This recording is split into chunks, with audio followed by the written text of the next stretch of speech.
Hello,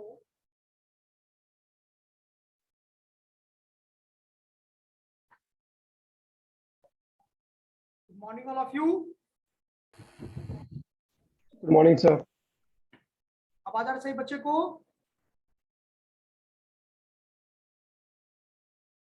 okay Rishabh और बच्चे सब कैमरा ऑन कीजिए। सही बच्चे, सभी बच्चे कैमरा ऑन कीजिए। ड्यूरिंग द क्लास सेशन में अगर किसी बच्चे का कैमरा ऑफ रहा, बच्चे आप लोगों को हम ये रिमूव कर देंगे ग्रुप से। मोहम्मद साहिद अली,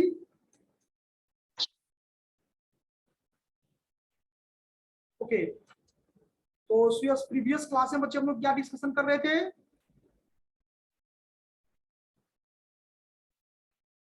ओके ओके, कोई बात नहीं विवेक, कोई बात नहीं बच्चे। So procedure of charging income tax, section 4. Section 4, तो इसमें कुछ नोट करवाए थे, समझाए थे आप लोगों को? Yes sir, 6 पॉइंट लिखवाए थे सर। 6 पॉइंट लिखवाए थे।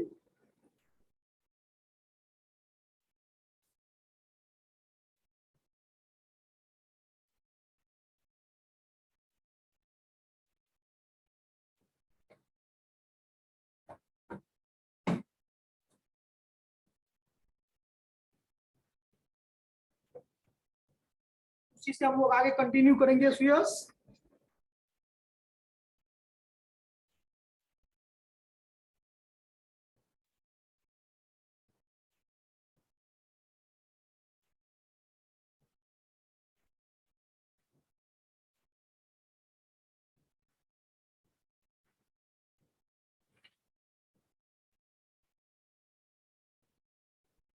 फर्स्ट पॉइंट पढ़िए तो बच्चे क्या लिखवाए थे इसमें?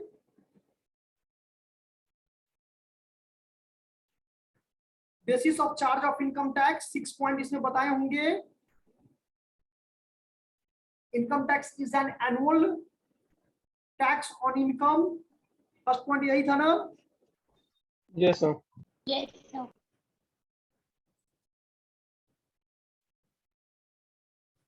ओके, पैराग्राफ चेंज करके लिखिए। पैराग्राफ चेंज करके लिखिए। The total income is computed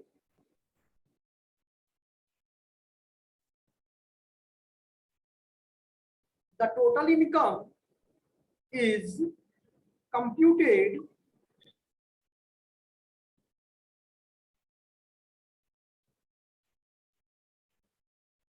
on the basis of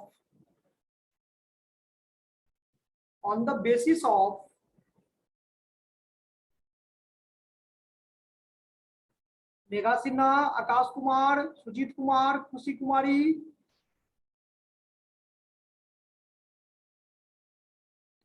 और लास्ट में आए हैं Ankit Kumar.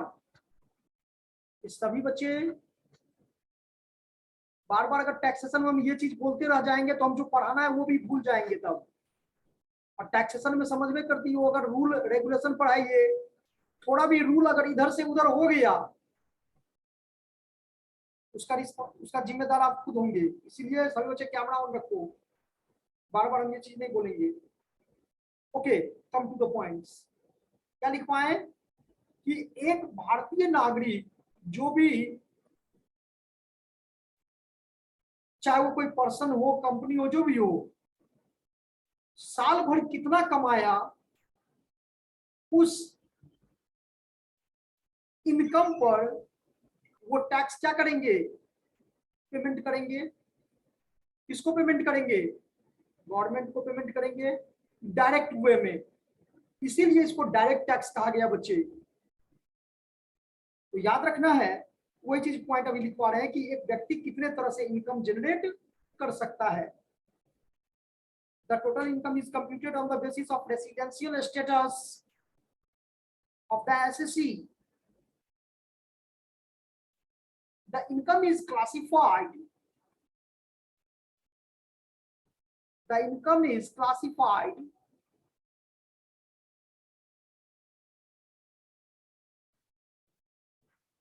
the income is classified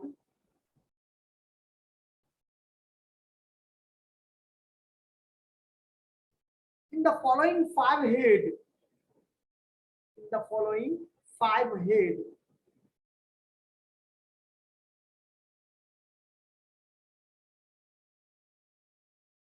first लिखेंगे, इसको याद रखना इस पांचों हेड को, ऐसे ही सीक्वेंस में आप लोग को चैप्टर भी है, पढ़ना भी है, ये सब चैप्टर है।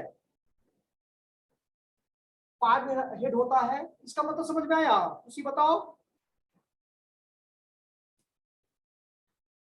खुशी Yes, sir. बताइए सेक्शन 4 क्या कर रहा है?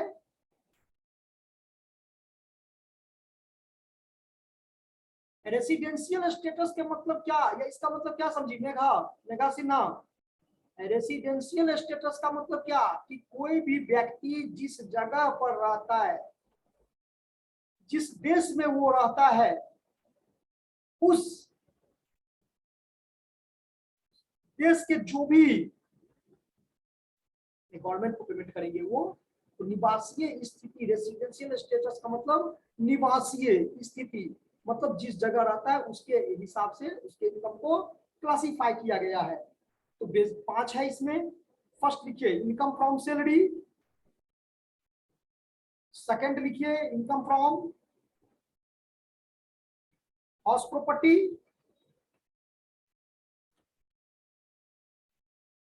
थर्ड लिखिए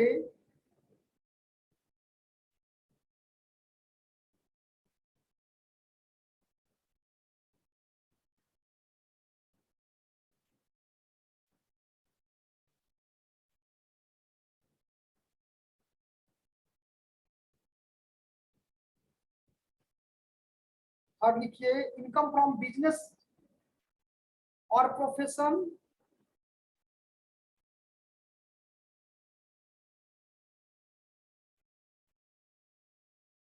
इनकम फॉर बिजनेस और प्रोफेशन। फोर्थ नंबर में लिखिए कैपिटल गेन,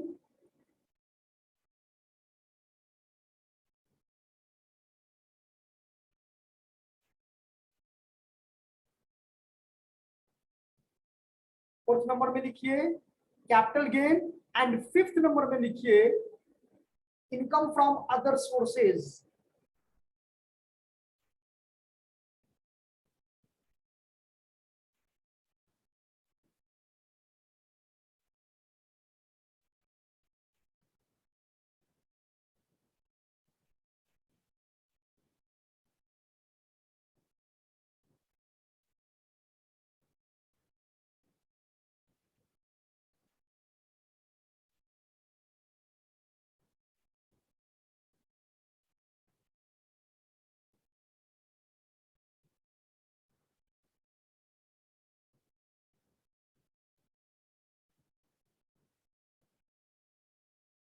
ओके, हेलो, ये पांचों पॉइंट लिख लिए?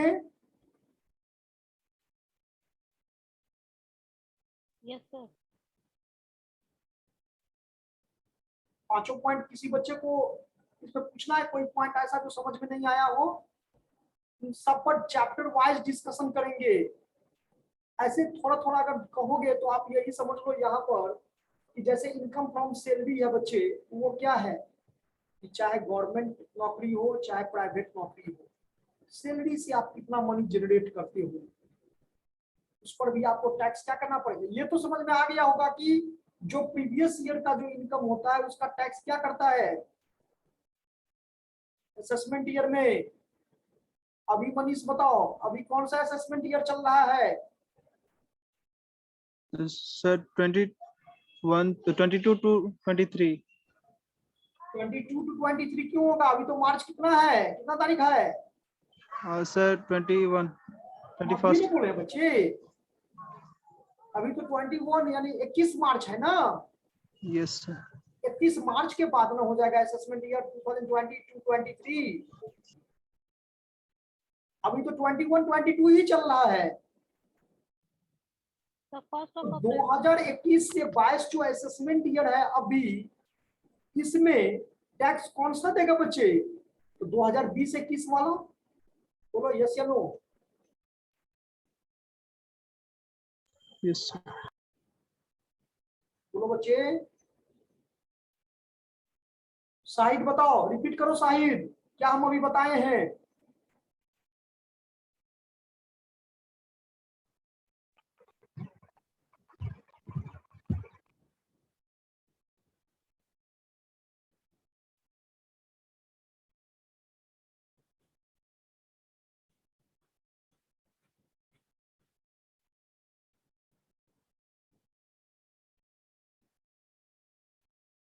आप लोग को करंट वाला हम लिखवा नोट करवा देते हैं, ठीक है? 22 से 23 वाला।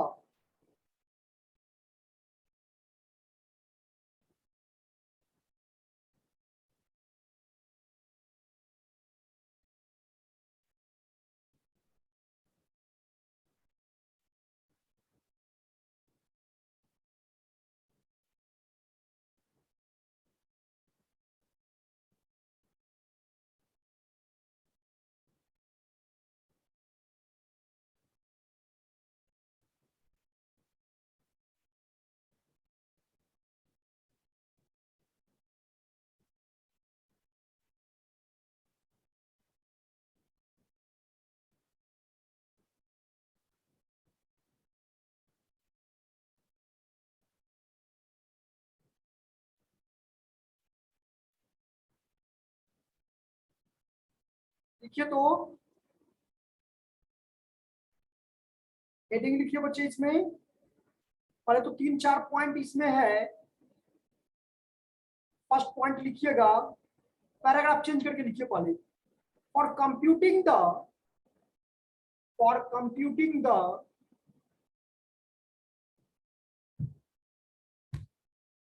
for computing the total income of an SSC, for computing the total income of an SSC and the tax payable, and the tax payable by him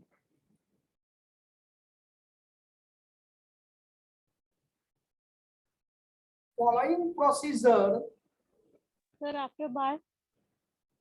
by him following procedure Sir, is he. followed.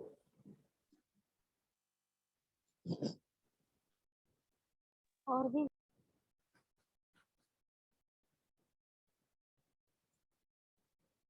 पूछना चाह रही थी क्या?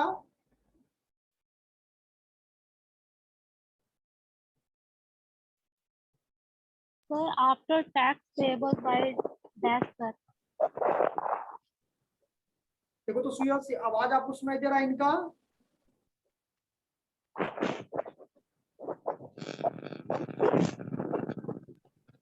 Yes सुनाई दे रहा है। बोलो, repeat करो तो।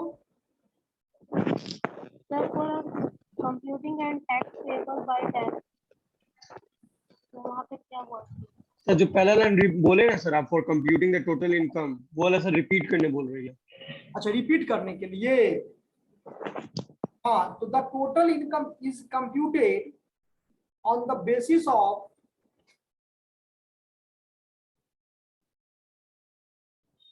the total income is computed on the basis of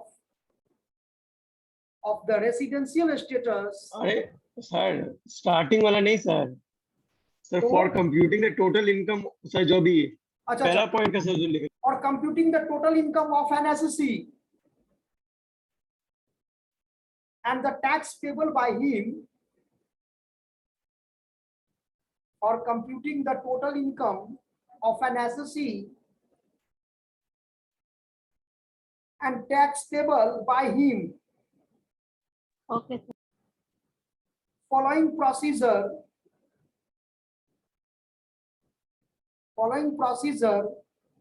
is followed.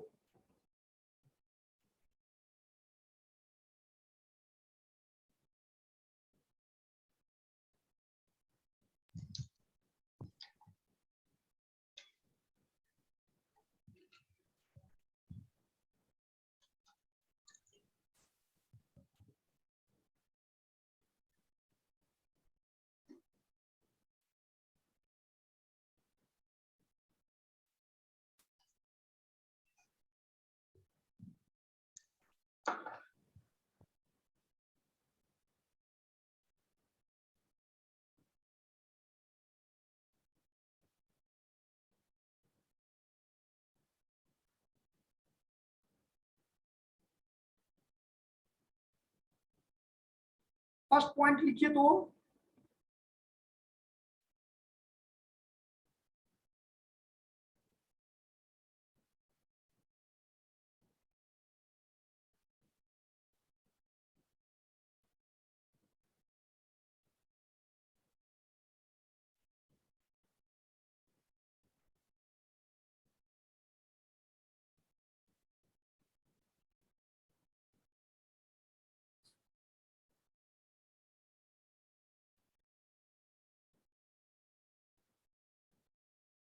First point लिखिए, क्लासिफाई द इनकम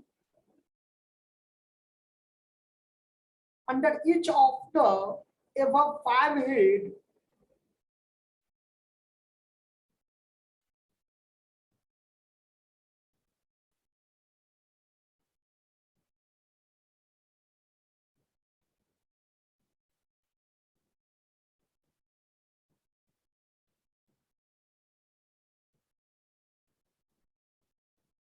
सबसे पहले ये देखना है कि इसको क्लासिफाई करना है कि ये इनकम किस हेड में जाएगा।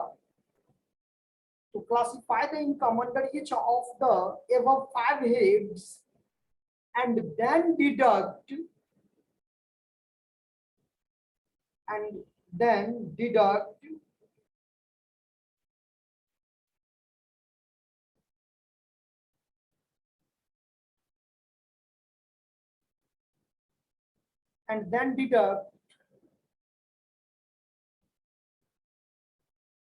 from the income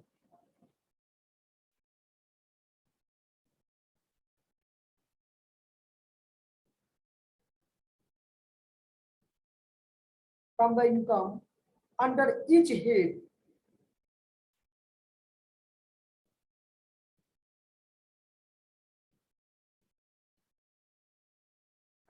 head the deduction permissible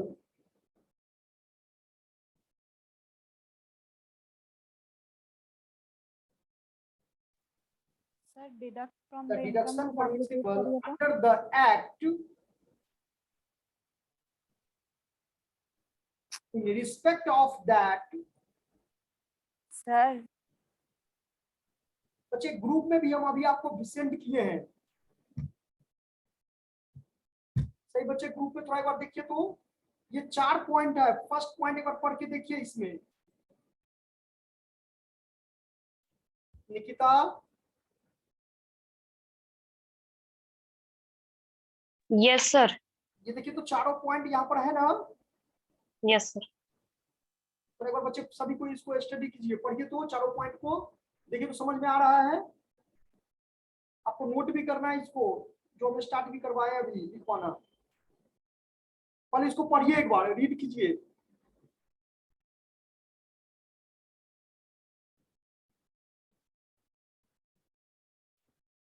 sir in second same study material. क्या बच्चे? सर सेकंड सेमेस्टर के स्टडी मटेरियल में ही मेंशन है क्या? अभी जो हम भेजे हैं ना, ओके सर। अभी जस्ट हम भेजे हैं।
पॉइंट बाय पॉइंट पढ़िएगा, तब उसको क्या करेंगे हम लोग, एक्सप्लेन करेंगे, समझेंगे बढ़िया से एक एक पॉइंट।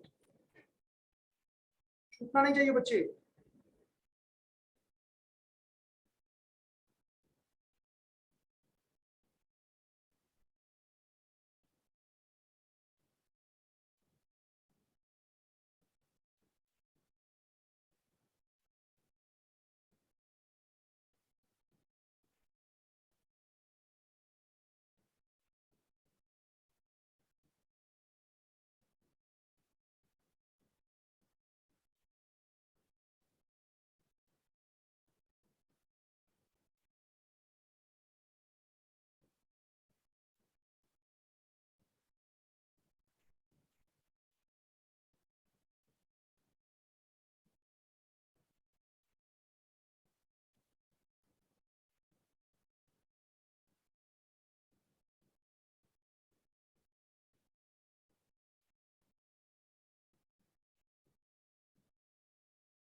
पढ़ लिए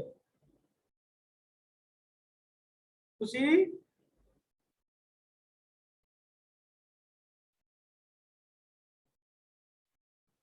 yes sir.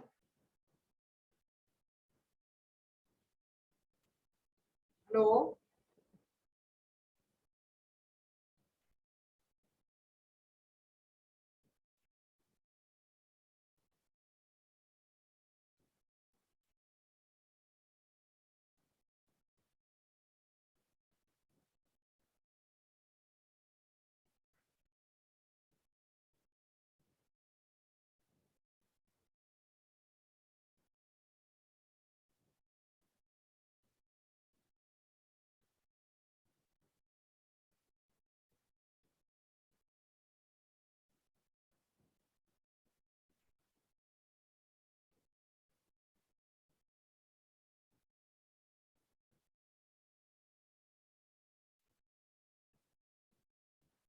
Sir point number 3 बता दीजिए तो। कितना पॉइंट? नंबर 3 एक्सेप्शन या deductions allowance.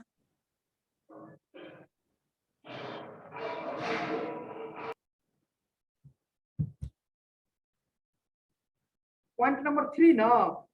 Done sir.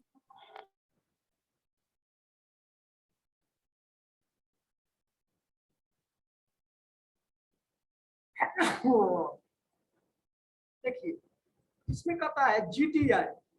GTI का मतलब होता है ग्रॉस टोटल इनकम। क्या होता है? Gross total income.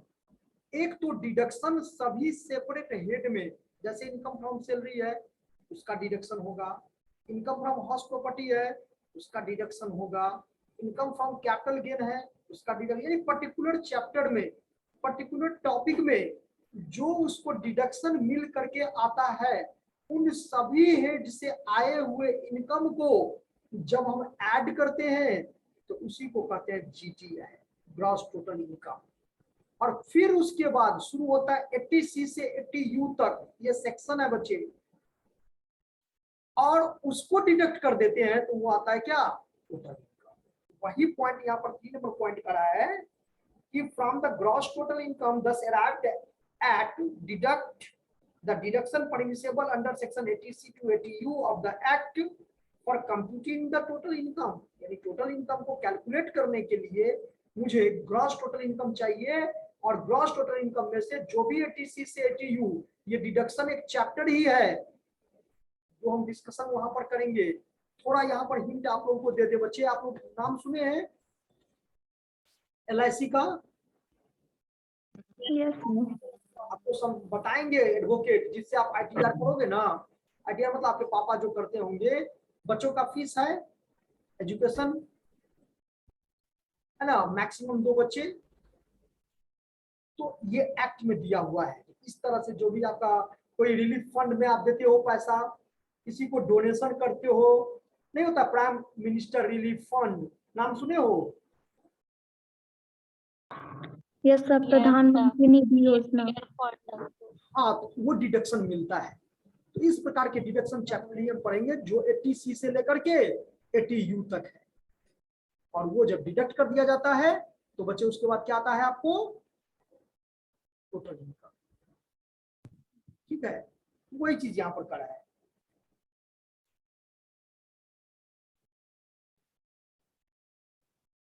चलिए, फोर्थ पॉइंट समझ में आ गया। Yes, sir. अब लिखिए,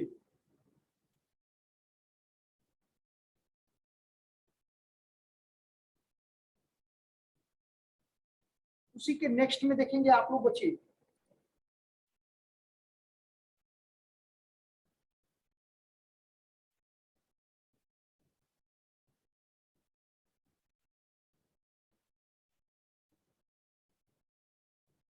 अगर कोई इनकम एग्जेम्प्टेड होता है तो उस एग्जेम्प्टेड इनकम पर किया गया कोई भी खर्च वो टैक्सेबल नहीं है। तो पॉइंट के भी आपका 19-20 में ये असेसमेंट ये बता रहा है। Sir example of exempted income. कि कुल आय की गणना करते समय जब हम कंप्यूटिंग फॉर क्या टोटल इनकम निकालते हैं तो उस संबंध में उस खर्च को देखते हैं जो टोटल इनकम का पार्ट नहीं है। कोई भी इनकम जो टोटल इनकम का पार्ट नहीं है और उस इनकम को जनरेट करने के लिए कुछ आप एक्सपेंसेस किए हैं, है ना, जो एसएससी है, एसएससी के द्वारा वो खर्च किया गया है, तो वो खर्च जो है, वो एक्सपेंसेस जो है उनको डिडक्शन नहीं मिलेगा। सर हाउस लोन और हाउस रेंट आज अलाउंस क्यों इतना कम आ रहा है? अब आपका आवाज बहुत कम आ रहा है बच्चे।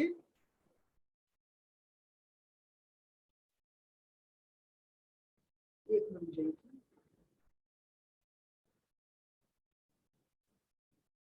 यहाँ से तो आवाज है।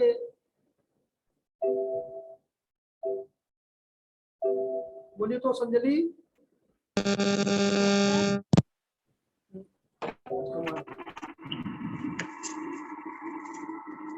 Sir, house rent allowances and house loans considered as expected. हाँ, हाउस रेंट अलाउंस बोलिए तो। Sir, ये exempted income के अंदर आते हैं। वो पढ़ाएंगे, चैप्टर ही पढ़ाएंगे आपको एग्जेम्प्टेड इनकम। हम क्या बताएं कि एग्जेम्प्टेड इनकम का मीनिंग सिंपल में क्या होता है कि वो इनकम जो टोटल इनकम का पार्ट नहीं है, मतलब इस इनकम पर टैक्स नहीं लगेगा, it is called exempted income. शायद एग्जेम्प्टेड इनकम का मतलब समझ में आया कि वो इनकम जिस पर टैक्स नहीं लगेगा। तो बच्चे उस इनकम को जनरेट करने में अगर एसएससी को कोई एक्सपेंसेस करना पड़े और उस एक्सपेंसेस को कहेगा एसएससी टैक्स अथॉरिटी से कि भैया हमको, हम तो मेरा पैसा चला गया, खर्च तो हो गया, तो आप मुझे डिडक्शन दो, वहां टैक्स अथॉरिटी जो है सो उस एक्सपेंसेस को डिडक्शन, उस एक्सपेंसेस पर को डिडक्ट नहीं करेगा। इस पॉइंट का ये मीनिंग है। चलो, अब इसके बाद लिखो तो बच्चे, computation of tax, computation of tax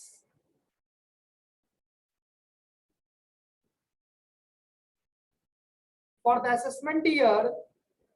अब देखो मेरे पास दो ऑप्शन है यहाँ पर।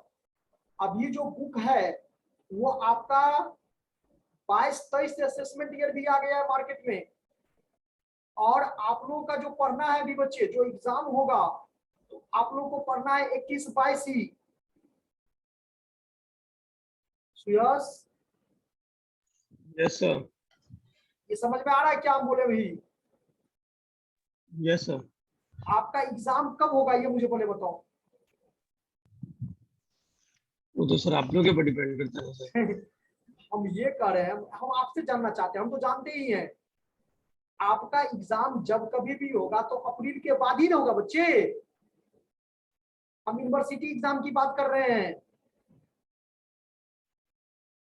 तो इसका मतलब यूनिवर्सिटी तो कह सकता है कि अप्रैल के बाद भी है। इसका मतलब आप जो अभी 22-23 असेसमेंट ईयर पढ़ोगे तो ठीक है।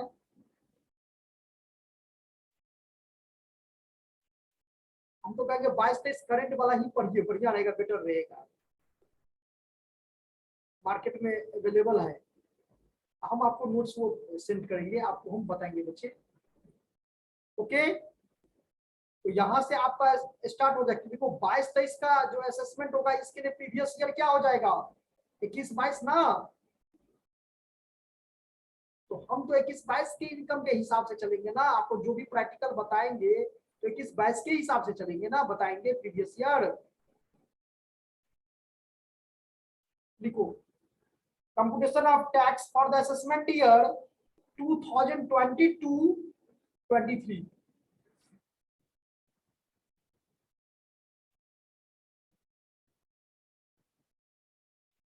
सर रिपीट कीजिएगा।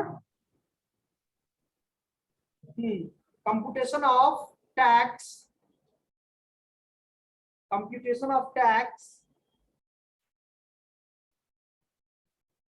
for the assessment year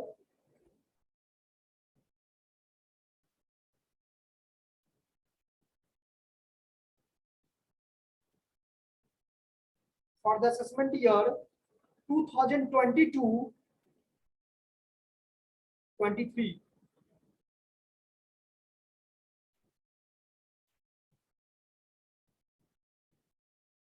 या इसको ऐसे भी लिख सकते, और करके लिखिए, और इनकम टैक्स रेट्स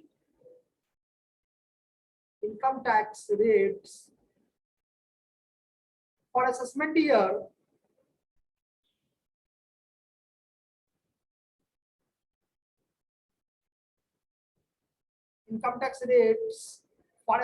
ईयर 2022-23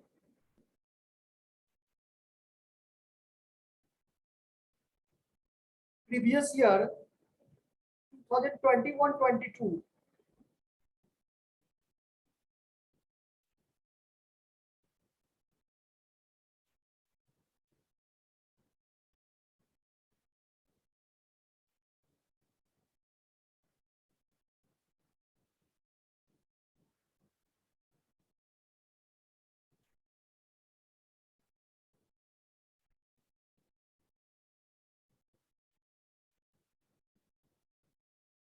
बच्चे यहाँ पर ये समझना है कि finance previous year is also known as financial year.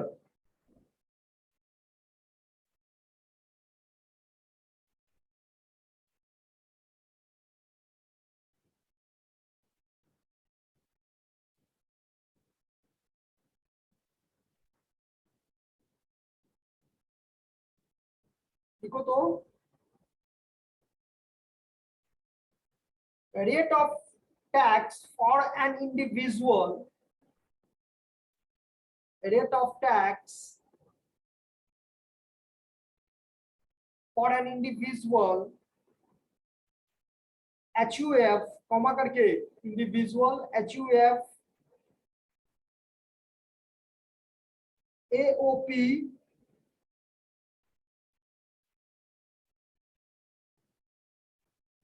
और BOI body of individuals।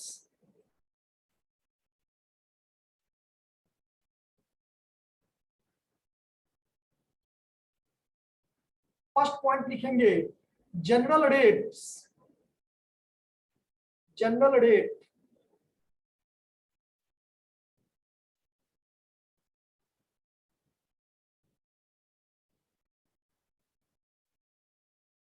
लिखिए एक्सक्लूडिंग, ब्रैकेट में लिखेंगे जनरल रेट के आगे ब्रैकेट में excluding short term capital gain,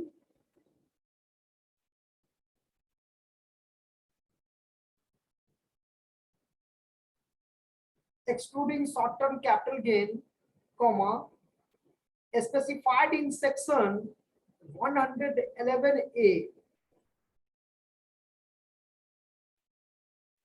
111A,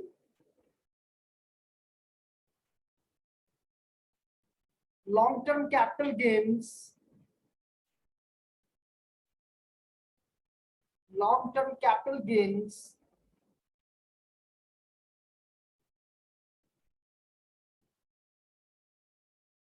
winnings from lottery, cross puzzles,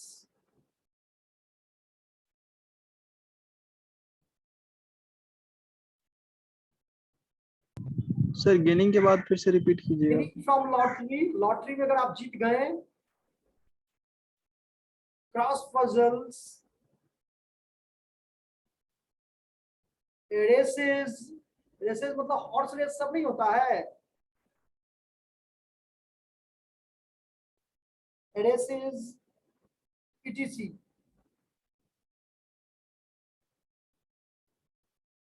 देखिए पहले इंडिविजुअल के लिए लिख लीजिए। अब 1 का ए नंबर पॉइंट में लिखिएगा इंडिविजुअल,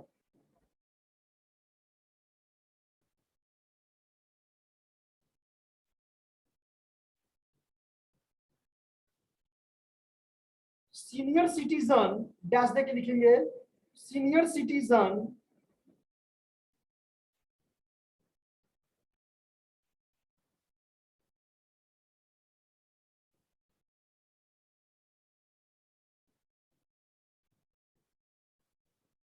सीनियर सिटीजन लिख लिए, ब्रैकेट में लिखिए resident in India,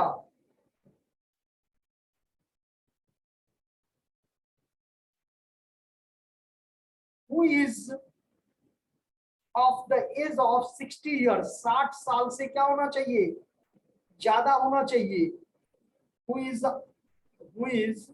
of the age of 60 year और more, 60 साल या 60 साल से ज्यादा, but less than 80 year, लेकिन 80 साल से कम हो।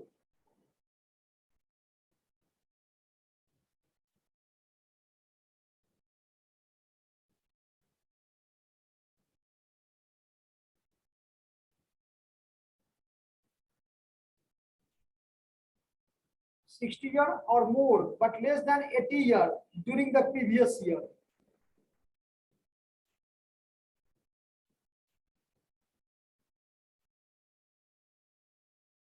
चलिए अब इसको एक बोर्ड पर हम लिखते हैं बच्चे,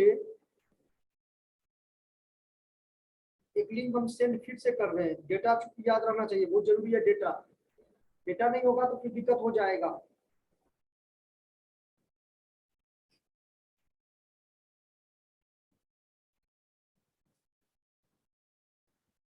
देखिए तो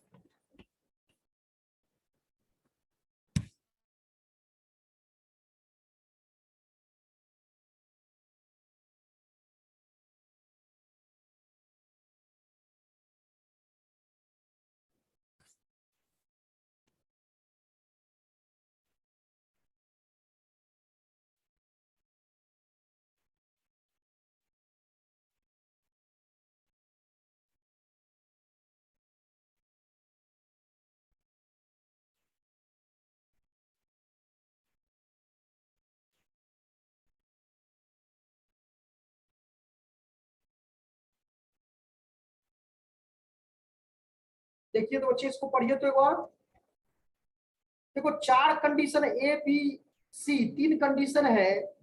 एक तो 60 साल से ज्यादा लेकिन 80 साल से कम हो, दूसरा है कि 80 साल से क्या हो, 80 साल या 80 साल से ज्यादा हो, और तीसरा अदर इंडिविजुअल के केसेस में मेल हो फीमेल हो जो 60 साल से कम हो। ये तो 3 कंडीशन है। फिर से देख लो, 60 साल से कम उसका स्लैब रेट अलग है, 60 साल से ज्यादा लेकिन 80 साल से कम उसका अलग स्लैब रेट है, और 80 साल से ज्यादा उसका अलग स्लैब रेट है। पहले इतना पढ़ो, उसके बाद हम बताते हैं आगे।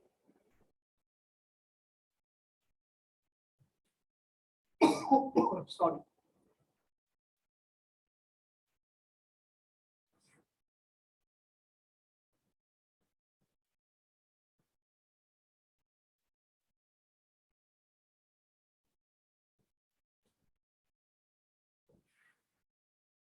इसी टॉपिक को पढ़ के सही बच्चे रखेंगे। ओके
23 के बाद सिर्फ 23 के बाद 30 है जी, उसके बीच में कोई बच्चे नहीं है। Yes, sir. कौन? सर रोल नंबर 30 है सर, 23 के बाद सीधा उसके बाद 32। ओके,